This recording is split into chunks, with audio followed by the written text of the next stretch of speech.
네, 미국 대선 이후 한국 증시는 외국인이 주도하면서 본격적인 2차 랠리 국면을 맞고 있는데요. 이런 가운데 어제 원달러 환율이 1,100원 선마저 붕괴가 됐습니다. 외국인 주도로 한국 대표 기업들의 주가가 올라가고 환율마저 급락을 하면서 동학개미와 서학개미의 늘어나는 고민을 풀어줄 수 있는 BBIG ETF에 요새 돈이 굉장히 많이 몰리고 있다고 하는데요. 오늘은 이 문제에 대해서 자세하게 알아보도록 하겠습니다. 한국경제신문사의 한상춘 논설위원 자리해 주셨습니다. 안녕하십니까? 네, 안녕하십니까? 네, 위원님 먼저 방금 전에 마감한 미국 증시부터 정리를 해볼 텐데요. 특히 달러 인덱스 흐름 또 떨어지지 않았습니까? 네, 아무래도 뉴욕 증시는 이제 키워드로 보면 경기 부양책, 그리고 지금 말씀하신 대로 달러, 그리고 국가별로는 마이 코리아에서 코리아라는 이런 용어들이 좀 많이 이렇게 부각되고 있는데요. 아마 감이 있고 이론이 좀 경제 이론이 높으신 분은 왜 그런 용어들이 뜰까 하는 거에 대해서 잘 아시지 않냐 생각합니다. 경기 부양책 지금은 규모에 관계없이 빨리 내놔야죠. 네. 트럼프가 사실 대선 때문에 이 문제를 못한 것이 그 부작용이 딱 나오는데요. 지금 두 가지입니다. 하나는 미국의 국민들의 그 지원금이 바닥이 나서 사실상 그 생필품이라든가 이런 쪽에 중하위계층들은 상당히 바닥이 난 상태거든요. 또 한 가지 아시겠습니다는 이 코로나 때문에 올해 7월 달, 8월 달 집세를 못 내는 사람들이 그렇죠. 미국 같은 경우는 이제 집세를 못 내면 바로 그 홈리스트에 되지 않습니까? 네. 한번 그 설명도 드렸습니다는 이것이 길거리에 나가는 사람들이 워낙 많다 보니까 6개월 정도 연장했습니다. 그래서 12월 말 1월 달에 이렇게 들어오는데요. 이것도 사실 그 연장시켜줘야 되는 이런 문제가 두 가지 봉착돼 있거든요. 그래서 민주당이 2조 2천 정도 이렇게 하다가 상황에 시급성을 들어서 사실 9천억이든 1조든 관계없이 협상을 하자. 이 두 문제를 좀 풀어줘야 되지 않느냐 하는 이런 쪽 때문에 경기 부양책 이 얘기가 미국 증시에서 나왔다고 보게 됐습니다. 아무래도 이제 경기 부양책 하다 보니까 미국에서 보면 분위기가 좀 개선되는 거죠. 항상 이제 12월 달에는 크리스마스도 있고 그다음에 내년 신년도 있으니까 어찌됐든 코로나 때문에 심리적으로 위축돼 있지만 그런 주식에서는 심리적 요인이 많이 작용한다 이렇게 이제 보시면 되는데요. 우리가 골디락스 스테이닝에 대해서 돈 벌려면 증시뿐이 없다. 증시가 반드시 좋아서 그런 게 아니고 대체 투자 수단이 없기 때문에 그렇죠. 이렇게 골디락스 스테이닝이라는 용어가 오늘 월가에서 많이 거론됐고요. 그다음에 로빈 후드를 중심으로 해서 오랜만에 들어보시죠? 많이 이제 거론되긴 했지만 네. 그 용어 자체의 설명드렸습니다는 포모 이 심리가 다시 확산되고 있다 이렇게 보겠습니다. 미국의 학생들이 온라인이든 오프라인이든 지금 이제 사실 그 겨울 방학철 이렇게 앞두고 짧은 방학철 미국은 이제 짧지 않습니까? 그렇죠. 앞두고 이제 지금 당초보다 빨리 좀 이렇게 방학 기간에 들어가려는 모습이 되는데요. 학생들 사이에 공부보다는 주식 얘기가 많다 그래요. 우리나라도 그 이렇게 어제 수험생 중에 수능을 끝내고 네. 이렇게 해서 보니까 뭐를 하겠냐 했더니 저도 깜짝 놀라는 게 이번에 주식 공부 좀 하겠다 이렇게 얘기하더라고요. 그게 우리 젊은 세대도 고용시장이 막히고 집값은 높고 그러다 보니까 올해 동학개미들이 한국의 증시를 이끌었는데요. 네. 그런 측면이 밑에 계층까지 이렇게 확산되는 게 아닌가. 제가 보기에는 돈을 벌려고 하지도 마시고요. 경제 공부를 한다면 아마 추천해드리겠는데요. 이 돈의 벌기 위해서 그러면 이렇게 좀 자제할 필요가 있다는 이런 말씀을 드렸습니다. 주말이기 때문에 또 항상 시청자분들한테 주말 때는 좀 재테크 얘기를 좀 방송을 드리기 때문에 그런 쪽을 좀 또 오늘 그 증시 같은 경우는 코스피지수가 역사적으로 2,700을 이렇게 되기 때문에 이렇게 좀 농담 아닌 농담도 좀 하더라도 시청자분이 좀 양해를 구하시지 않겠냐 생각됩니다. 그리고 오늘 또 하나 이거 관심사가 달러 인덱스죠. 그래서 달러 인덱스가 요즘 가파르게 떨어지고 있습니다. 그래서 한동안 92, 93 레벨대 유지하다가 미 대선 이후에 이렇게 92선 깨지고 92선 깨지면서 90선으로 내려앉기가 굉장히 빠른 기간이 되고 있습니다. 그래서 달러 인덱스 같은 경우는 쭉 해서 펼쳐보면 3월 15일 날 코로나 직후에 한 103엔 가다가 미국 시간으로 오늘이 되겠죠. 미국 12월 3일 날 우리는 12월 4일입니다는 90.6까지 떨어졌다. 굉장히 중심도가 빨리 떨어지고 있습니다. 특히 미 대선 이후에 환율의 하락 속도를 보면 대선 이후에 달러 약세 속도가 상당히 빨라지고 있다. 이렇게 이제 보시면 되겠습니다. 우리 증시도 지금 연일 사상 최고치 행렬을 이어가고 있습니다. 코스피 지수가 4일 연속 최고치를 경신했고요. 어제 코스닥 지수도 900포인트 넘어서지 않았습니까? 네, 오늘은 뭐 한국 증시 얘기를 빼놓으면 안 될 것 같아요. 네. 어제 뭐 뜨겁게 달하고 있지 않습니까? 그래서 오늘 그 역사적으로 코스피 지수가 2,700을 넘는다면 아마 모든 방송이 이 증시와 관련돼서 코로나 직후의 상황을 스케치해 주는 그런 방송으로 특집으로 그쵸. 편성되지 않을까 하는 생각이 듭니다. 사실 가보지 않는 길 2,700선 이렇게 되는데요. 그래서 미리 좀 진단해서 자막을 통해서 코로나 직후 이후에 지금까지 증시 상황이 어떤가 하는 것을 잠시 좀 다시 한번 스케치해 드리겠습니다. 예. 우리 증시에서 코로나 얘기가 나왔던 때가 2월 중순이죠. 그래서 긴가민가 했던 문제가 증시를 한순간에 붕괴시켰죠. 시청자 여러분, 그게 뭐 1년도 넘고 그런 거 아닙니다. 한 8개월 전에 코스피가 2월 14일 날 2243에서 한순간 떨어졌죠. 3월 19일 날 1457 이렇게 돼서 이때 증시의 모습에서 보면 코로나 직후에 한국 주가가 많이 떨어진다. 그래서 이렇게 경제 이론이 높고 시장 경이 높은 제가 개인적으로도 많이 참조로는 뭐 이렇게 대학 교수께서도 사실 3월 위기론, 7월 위기론, 9월 위기론 이렇게 해서 계속해서 주가가 떨어진다는 얘기를 좀 말씀하신 적이 있고요. 그다음에 루비니 교수도 사실 이때 세계 경제가 한순간에 대공황보다 이렇게 폭락한다. 이게 이제 I장이지 않습니까? 그쵸. I장. 그리고 대부분 코로나라는 사태에서 주가 폭락뿐만 아니라 이렇게 어려운 사태니까 이렇게 증권사가 포함되어 있는 시중은행의 이렇게 회장께서도 사실 오로지 기축통화, 중심통화권이 갈 것이 없다. 달러 강세를 굉장히 강하게 추천했죠. 근데 상황이 정반대 상황이 됐었죠. 이렇게 3월 19일에 한국 증시가 지금 월가조차도 코리아는 방역으로 코리아가 아니라 증시적인 측면에서 달러계 자금이 한국에 많이 유입되기 때문에 네. 미국 증시는 상대적으로 이렇게 정체된 상태에서 수익률이 가장 빠르게 올라가고 있는 한국에 대해서 코리아 얘기가 나오는 것은 주가가 그만큼 많이 올라가기 때문에 그렇다 이렇게 됐습니다. 이 장면 뒤쪽으로 3월 중순에 지금까지 증시 모습을 한번 보겠습니다. 코로나 이후에 한국 증시 가장 많이 올랐습니다. 뭐 가장 많이 올랐죠. 뭐 그 수준을 이렇게 보면 코스피가 3월 19일 날 1457에서 어제는 2696, 네. 거의 2700 됐었죠. 장중에는 터치하지 않았습니까? 터치 않습니까? 네. 그래서 지금 보면 가격 주가 상승폭으로 보면 가장 많이 오르고 있는 국가다 이렇게 보겠습니다. 코스닥 같은 경우에는 3월 19일 날 428에서 이게 배 이상 뛴 거죠? 그죠? 428에서 이렇게 2를 그쵸. 곱하면 840, 850인데 이걸 뛰어넘어서 네. 907까지 갔죠. 907까지 가서 세계 증시에서 한국 증시가 폭락한다. 달러뿐이 갈 곳이 없다. 이런 것이 사실상 증시가 가장 좋은 모습을 보였다 이렇게 됐습니다. 오늘 뭐 다른 현안 다 제치고 한국 증시와 관련해서 사실 많은 방송들이 할 거로 이렇게 보이는데요. 오늘 뭐 어제도 장중한 때 터치를 하긴 했습니다는 오늘 역사적으로 2,700에 이게 도달하지 않겠느냐. 그러면 2,700선은 어떤 선일까 하는 측면에서 보면 올해 10월, 11월 달 국내 증권사들이 네. 각종 증시 포럼, 올해는 이제 유튜브를 통해서 많이 했다래요. 증시 포럼 할 때는 불과 한 달 전에 내년도에 코스피 지수가 2,700선에 도달할 것이다 했는데요. 이게 뭐냐?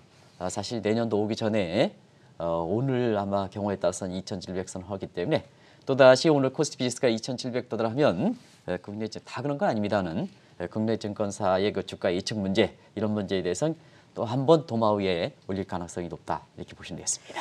이렇게 우리 증시가 8개월 이상 숨가쁘게 올라오는 데에는 동학개미의 힘이 절대적으로 컸고 또 미국 대선 이후에는 외국인이 순조롭게 바통을 이어받은 것도 영향이 있을 텐데요. 이 부분은 어떻게 보십니까? 네, 사실 동학개미 이 문제에 대해서 많은 이렇게 여러 가지 이렇게 비판적인 소각도 많이 났죠. 그래서 그때 비판적인 소각이 나왔을 때 이 방송에 맡고 계시는 조전 성무랑 같이 얘기할 때 주가 많이 올라갑니다. 근데 이 동학개미 용어에 대해서 같이 한번 얘기한 지가 한 8개월 전인 것 같아요. 어쨌든 민간 차원에서, 정부가 아니라 민간 차원에서 한국 증시를 이끈다. 코로나 직후에 이 주가마저 떨어졌으면 아마 한국 증시, 한국의 국민들 입장에서는 어떤 시각이었을까, 어떤 상황이었을까 하는 측면에서는 시청자분의 판단에 맡기겠습니다. 결국은 민간 차원에서 이렇게 주식을 매입하는 과정에서 세계에서 이렇게 코로나 직후에 가장 주가 상승률이 높았었죠. 그런 과정에서 사실 정치적으로 보더라도 이런 문제에 대해서 주식에 대해서 사실 좀 비판적 시각을 갖고 있었던 이런 시각도 최근에 보면 문재인 대통령께서도 사실 동학개미의 힘이 컸다 하는 쪽으로 이제 대통령께서도 이렇게 말씀해 주셨죠. 네. 시청자 여러분, 뭐 한나라 국가의 통수권자이기 때문에 제가 존칭어를 쓰겠습니다. 그런 측면에선 이렇게 좀 여러 가지 요새 시각이 있기 때문에 그렇습니다. 국가의 통수권자는 통수권자이기 때문에 제가 존칭어를 쓰겠습니다. 그러면 이제 지금까지 이렇게 보면 동학개미의 힘이 절대적인데요. 그걸 주체별로 좀 잠시 좀 이렇게 나눠보겠습니다.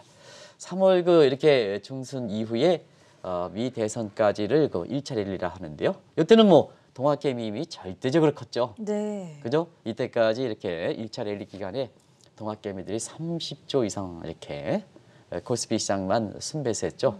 근데 외국인들은 이때 유동성장이기 때문에 한국의 펀더멘탈이 받쳐주지 않기 때문에 외국인들은 들어오지 않았죠. 그래서 외국인들은 25조 이상이 매도하는 과정에서 네. 사실 한국처럼 외국인 비중이 높은 이런 상태에서 외국인이 25조 매도했으면요. 동학개미가 받치지 않았으면 한국 증시 진짜 폭락했을 겁니다. 그렇죠. 그렇죠? 네. 그것도 대표 업종일수록 외국인 비중이 높았었거든요.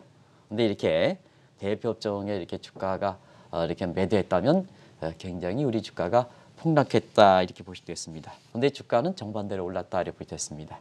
근데 미 대선 이후에 이렇게 동학개미에서 사실 외국인으로 순조롭게 넘어갔죠. 이게 한국의 증시 상승 국면이 8개월 이상 지속됐던 가장 큰 배경이지 않냐 생각합니다.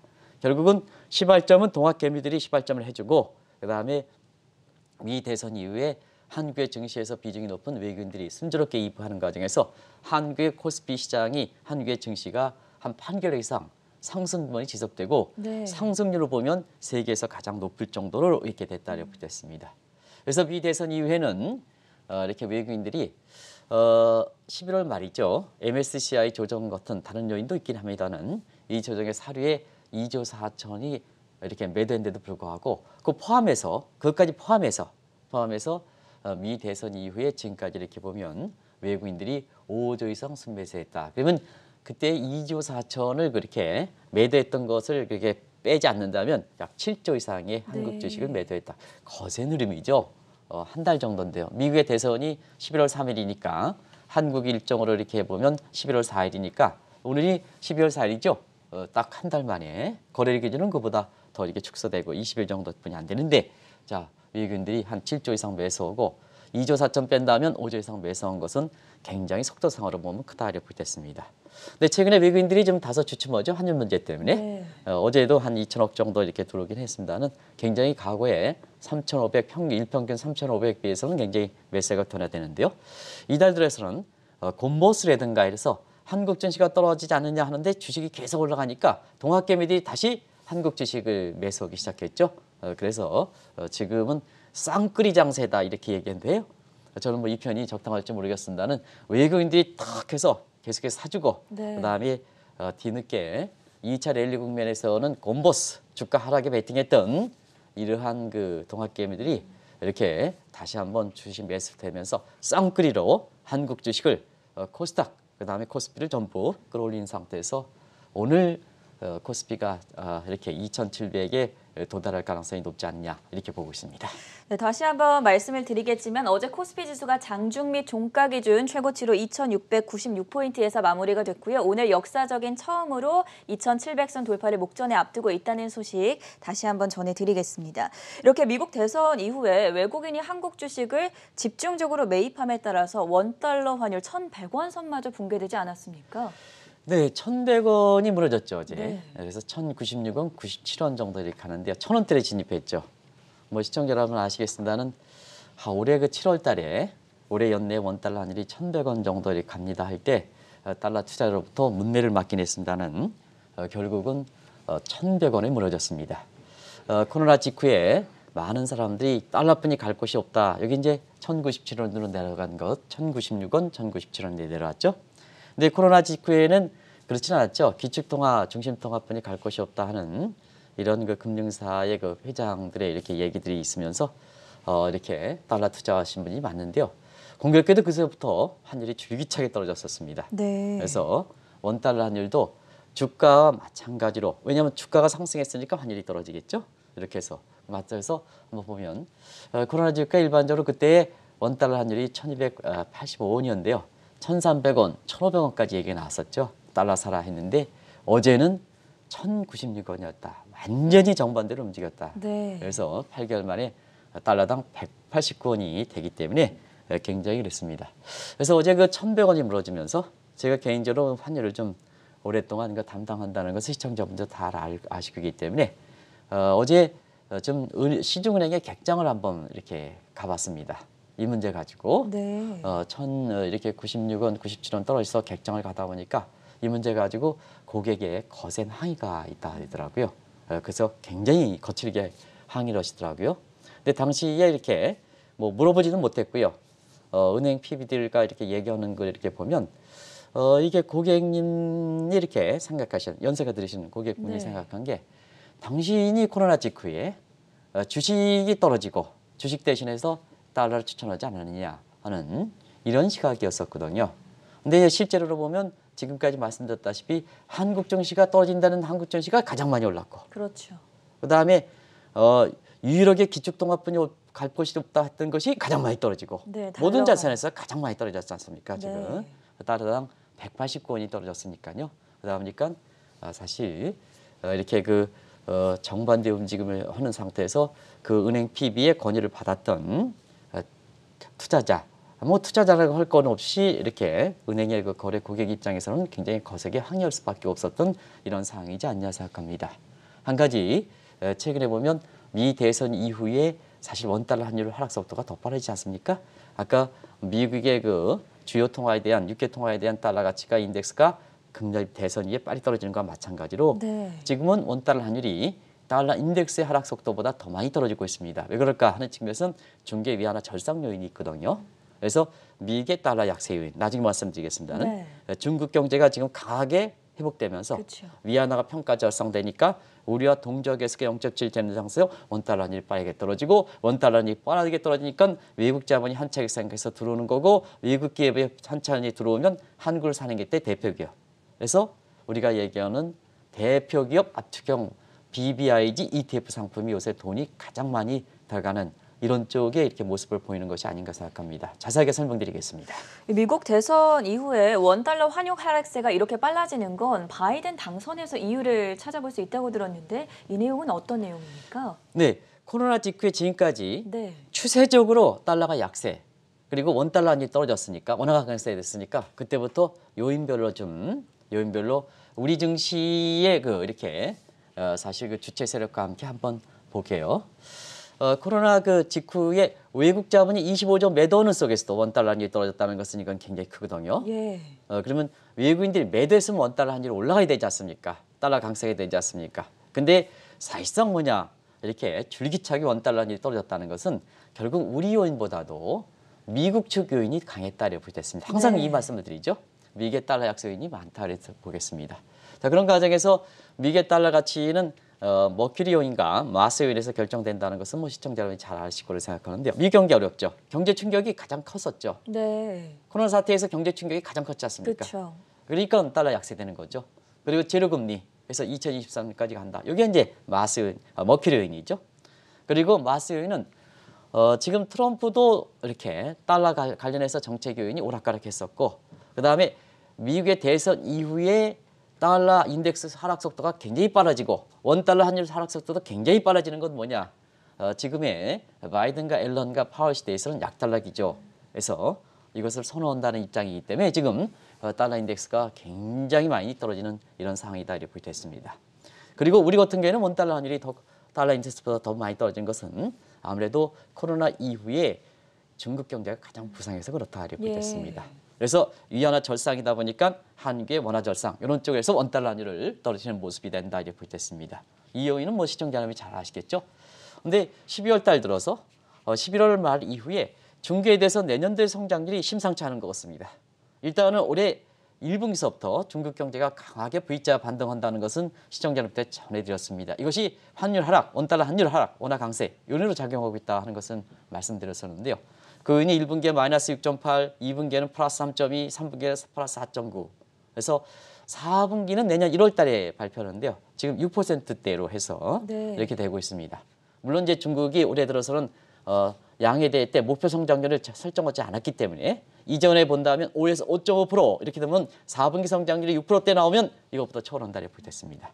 근데 내년은 어떻게 될 것이냐? 내년은 저도 이 수치가 깜짝 놀랐습니다. 몇 번 확인했습니다. 그랬더니 내년에 8.5에서 9%, 8.9%까지 보는 시각이 있어요. 중국의 성장률이 네. 성장률이요. 그러다 보니까 지금 뭐냐 시청자 여러분께 경제가 받쳐주는 상태에서 중국이 지난 그 10월 27일 날 내수 위주의 쌍순환 전략과 홍색 공급망 전략 내수를 네. 키우겠다는 거 아니겠습니까? 내수가 키우면 위안화 절상 쪽이죠. 그래서 어제도 원달러 위안화 환율이 달러당 6.5 위안까지 가니까 원달러 환율이 1,100원이 그대로 뭉겨지는 거죠. 내려지는 거죠. 그래서 이 6.5 위안도 골드만삭스라든가 이런 데서 예측했던 이런 시각에 6.5위안은 1년 앞당기는 거다. 이 추세를 좀 시청자 여러분 잘 보시기 바랍니다. 1년 앞당겨지는 거다. 그런 측면에서 이렇게 해서 코로나 직후에 외국 자본이 25조 매도하는데도 원달러 환율이 떨어진 것은 주로 미국 측 요인, 그다음에 중국 요인이 가세했다. 근데 또 한 가지 말씀드리면 지금은 원달러 환율이 하락 속도가 빨라지는 것은 뭐냐?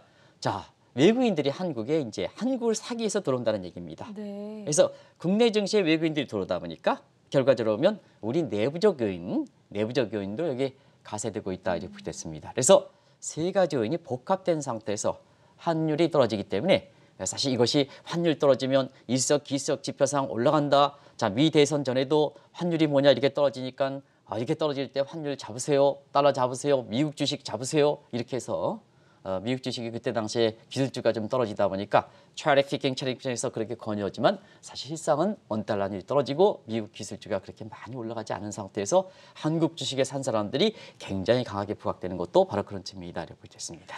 원달러 환율이 급락하고 있는 세 가지 요인에 대해서 자세하게 살펴봤고요. 달러 투자자들 입장에서는 앞으로 달러가 급등할 가능성은 얼마나 될지 이 부분 상당히 궁금하실 것 같습니다. 네, 이 대목이 가장 궁금하겠죠. 네. 근데 시장에 맡겨놓으면 앞서 말씀드린 같이 미국 요인, 머큐리 마스 요인, 중국 요인, 네. 또 한국 증시에 부각되는 점 이런 점으로 볼 때 시장 자율적으로는 달러 가치가 이렇게 반등할 수 있는 가능성이 적다 이렇게 볼 때 있습니다. 그러면 인위적으로 이렇게 사실 달러를 이렇게 부양시킬 수 있는 이런 쪽의 모습이 있을까? 그것이 우리가 이렇게 일전에도 한번 점검해 드렸습니다는 1995년 4월 19일 날 동경위안시장에서 11시 8분에 엔달러 환율이 79엔대 떨어지다 보니까 일본계 무너지지 않느냐.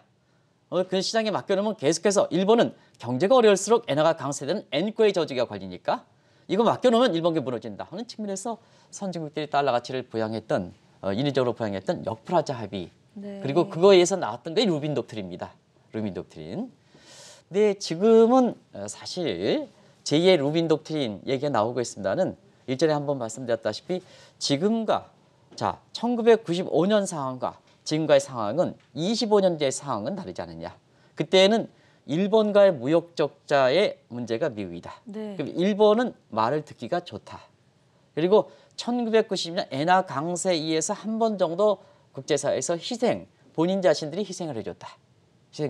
그런 차원에서 서방 선진국들이 달러 그 강세에 대해서 부담을 갖고 있긴 하지만 일본에 대해서 경제를 풀어주기 위해서 사실 그 달러 강세에서 그때 79에서 148엔까지 가서 달러가 강세가 됐던 거거든요. 네. 근데 지금은 제2의 역프라자 합의 내지는 루빈 독트린, 제2의 루빈 독트린이 나올 것인가 하는 이런 측면에서 보면 지금은 미국의 무역 적자가 사실 중국이지 않습니까? 그렇죠.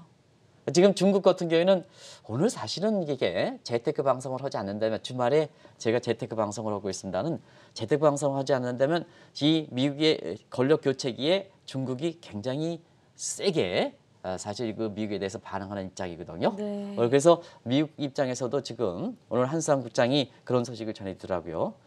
미국이 중국을 세게 밀어붙인다. 네. 이렇게 우리가 비자 문제라든가 그쵸. 뭔가에서 세게 밀어붙이지 않습니까? 이 문제를 좀 말씀드리는데 그냥 주말에는 그냥 재테크 문제를 하기 때문에 또 오늘 증시가 이렇게 강하게 우리가 2,700선 이렇게 갈 가능성이 있기 때문에 이 문제를 좀 말씀드린다 이렇게 보시면 되는데요. 결과적으로 보면 지금은 미국의 파트너가 중국입니다. 일본처럼 말이 듣지 않죠. 말이 듣지 않는 이런 상황이죠. 그리고 아시겠습니다는 그때 당시와 다른 것은 그때는 공화당 정부입니다. 지금은 뭐냐? 지금은 사실 민주당 정부입니다. 왜냐하면 1990년대 전반은 부시 대통령 공화당 정부지 않습니까? 네. 그런 측면에서 이렇게 보면 사실 가능성이 적다 이렇게 보시면 되겠는데요. 결과적으로 지금 상태에선 인위적으로 달러 가치를 부양할 수 있는 이런 쪽의 제2 루빈 독트린, 제2의 역파라자 합의 이런 가능성은 적다 이렇게 보시면 되겠습니다. 사실 미국 대선 이후에 외국인들이 한국 주식을 집중 매수하면서 주가가 많이 오르기는 했습니다만 개인 투자자들 입장에서는 여러 가지 고민이 많을 것 같습니다. 이 부분들 어떻게 해결해 보면 좋겠습니까? 많은 분들이 그런 얘기해요. 미 대선 이후에 외국인들이 사지 않습니까? 외국인들이 사는 것은 한개 오물딱조물딱 주식이 한국을 산다. 한국을 산다. 그 말씀 드렸지 않습니까? 국가를 한국을. 산다. 네. 그러다 보니까 미 대선 이후에 한국에 사실 그 이렇게 산다는 측면에서 보면 자 이렇게 보면 삼성전자, SK하이닉스 이렇게 LG화학 뭐 이런 업종들 있죠. 뭐 대표 게임에서 기업들. NC소프트라든가 네. 이런 쪽에 사겠죠. 바이오 업종은 삼성바이오로직스라든가 대표 업종을 사죠. 그래서 아까 서상임 팀장께서도 잘 지적해 주신 것 같습니다. 우리 코스피가 2,700 가지만 외국인들이 대표 업종을 사기 때문에 자 하락 업종이 상승 종목보다 하락 업종이 많습니다. 이런 쪽에 말씀을 하셨는데요. 예. 우리 코스피 같은 경우는 삼성전자가 코스피에 이렇게 산출해서 비중이 높기 때문에 삼성전자만 올라가면 코스피가 올라가지 않습니까? 그렇죠. 그렇기 때문에 이게 대표 지수의 외국 현상이 많다. 대표 지수가 올라가면 대부분 상승 쪽으로 가면 상승되는 업종이 최소한 하락 업종보다 많아야 되는데요. 외국인들이 대표 업종 한국을 사고 한 개 대표 기업을 사다 보니까 결과적으로 대표 지수의 외국 현상이 이렇게 많이 나타난다 이렇게 보겠습니다. 지수는 많이 올랐는데도 하락 업종이 더 많이 되는 이런 패턴이다 이렇게 보겠습니다.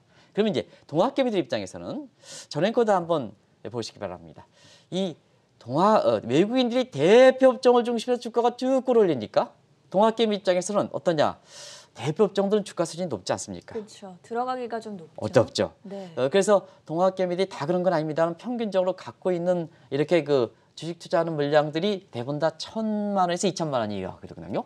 그러다 보니까 돈은 벌어야 되는데 대표 업종은 저만큼 올라가 있어 좋은지를 알지만 내 존재를 알지만 사실 접근이 불가능하다는 얘기입니다. 이게 국내 주식을 투자하는 동학개미의 이렇게 그 고민이 아닌가 생각합니다.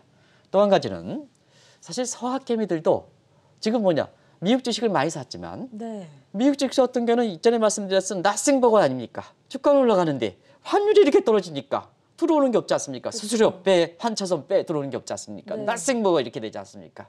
그래서 시간이 가면 갈수록 어제 원달러 환율이 1,100원 무너지는 상태에서 사실 환차손의 부담이 굉장히 환율할 때 고민이 큰 거 아닌가 생각합니다.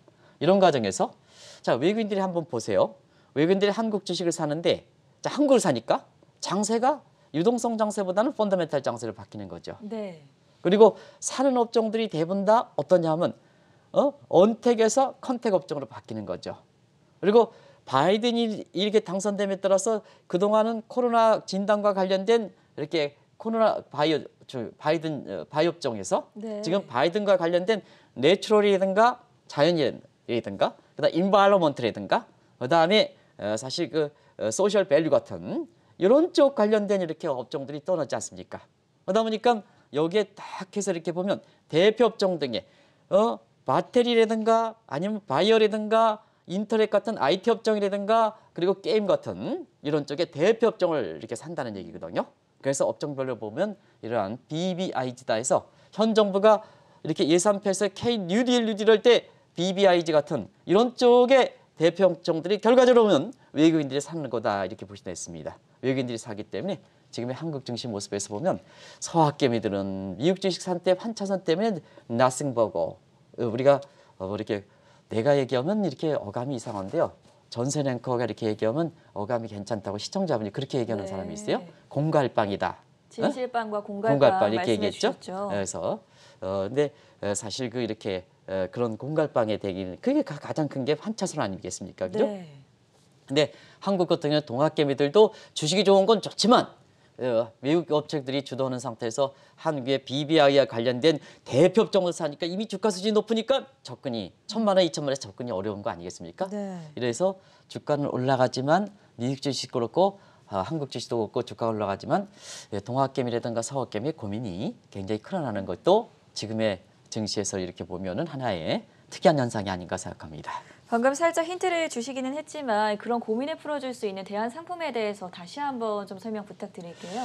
일전에 그 이렇게 정부의 그 K 뉴딜 정책 이렇게 네. 해서 K 뉴딜과 관련된 BBI 그 상품이 나올 때 이런 종목이 좀 괜찮겠습니다 했을 때 상당히 오해를 많이 받았어요. 그래서 제가 사실 그때부터 한 지금 2달이 정도 지나서 이걸 좀 시청자분께 어떤 특이한 이런 그 어떤 그 연관에 의해서 이 얘기를 하지 않는다 하는 것을 좀 말씀드려야 되는데요.